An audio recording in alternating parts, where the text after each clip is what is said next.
சற்று முன் கிடைக்கப்பெற்ற மிக மிக முக்கியமான செய்தி ஒன்று வெளியாகியுள்ளது. திராவிட முன்னேற்றக் கழகத்தின் கூடாரம் உடைந்தது.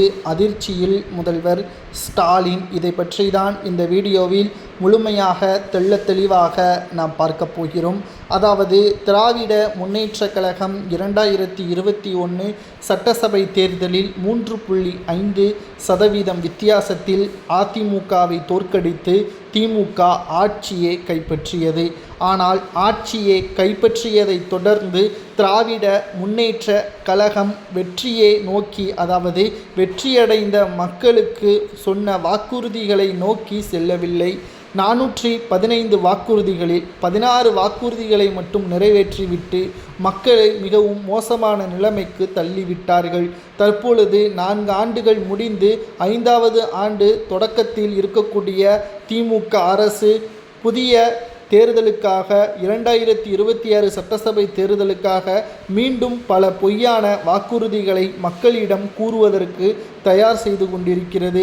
இதை பற்றி எடப்பாடி பழனிசாமி அவர்கள் நேற்று பிரச்சாரத்தின் பொழுது கூறுவது என்னவென்றால், இனியும் திமுகவை நம்ப வேண்டாம், திமுகவின் கூடாரத்தை ஒட்டுமொத்தமாக உடைக்க வேண்டும், அவர்கள் சிறைக்கு செல்லக்கூடியவர்கள், திராவிட முன்னேற்ற கழகத்தின் அமைச்சர்களது பெயரில் பல கோடிகள் சொத்துக்கள் இருக்கிறது, அதற்கான வழக்குகளும் நீதிமன்றத்தில் நடந்து கொண்டிருக்கிறது, ஆட்சி அதிகாரத்தை பயன்படுத்தி கொண்டு வாய்தாவை பெற்று கொண்டிருக்கிறார்கள், திமுகவின் ஆட்சியை இழந்தால் தான் திமுகவின் அமைச்சர்களது வழக்கு துரிதமாக விசாரணை செய்யப்படும். அப்படி விசாரணை முடிந்தால் குற்றவாளி என்று நீதிமன்றத்தின் உத்தரவால் அவர்கள் சிறைக்கும் செல்வதற்கு வாய்ப்புகள் இருக்கிறது. சிறைக்கு சென்றுவிட்டால் திமுகவின் கூடாரமை உடைந்துவிடும் என்று எடப்பாடி பழனிசாமி அவர்கள் நேற்று பிரச்சாரத்தின் பொழுது தெரிவித்துள்ளார்.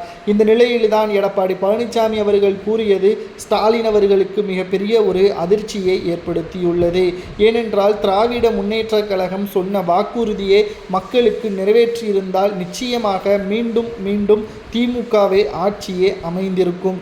ஆனால் ஆட்சி அதிகாரம் கைக்கு வந்த பிறகு குடும்ப சொத்துக்களை எப்படி பெருக்கலாம், புதிய தொழில்களை எப்படி உருவாக்கலாம், சொந்த சொத்துக்களை வளர்ச்சியடை வைப்பதற்கு மட்டுமே திமுகவினர்கள் வேலை செய்ததாக பரபரப்பான குற்றச்சாட்டுகளையும் எடப்பாடி பழனிசாமி அவர்கள் முன்வைத்துள்ளார். நிச்சயமாக திமுகவின் கூடாரத்தை உடைக்க வேண்டும் என்று எடப்பாடி பழனிசாமி அவர்கள் கூறுவது சரிதானா, அல்லது மீண்டும் திமுக தான் ஆட்சிக்கு வர வேண்டுமா என்பதை உங்களது கருத்துக்களை கமெண்ட் வாயிலாக கூறுங்கள். திமுகவின் கூடாரத்தை உடைக்க வேண்டும் என்று எடப்பாடி கூறுவதை பற்றி உங்களது கருத்துக்களை மறக்காம கமெண்ட் வாயிலாக கூறுங்கள். புதிய பார்வையாளர்களாக இருந்தீங்கன்னா நமது சேனலுக்கு ஒரே ஒரு சப்ஸ்கிரைப் மட்டும் பண்ணிருங்க.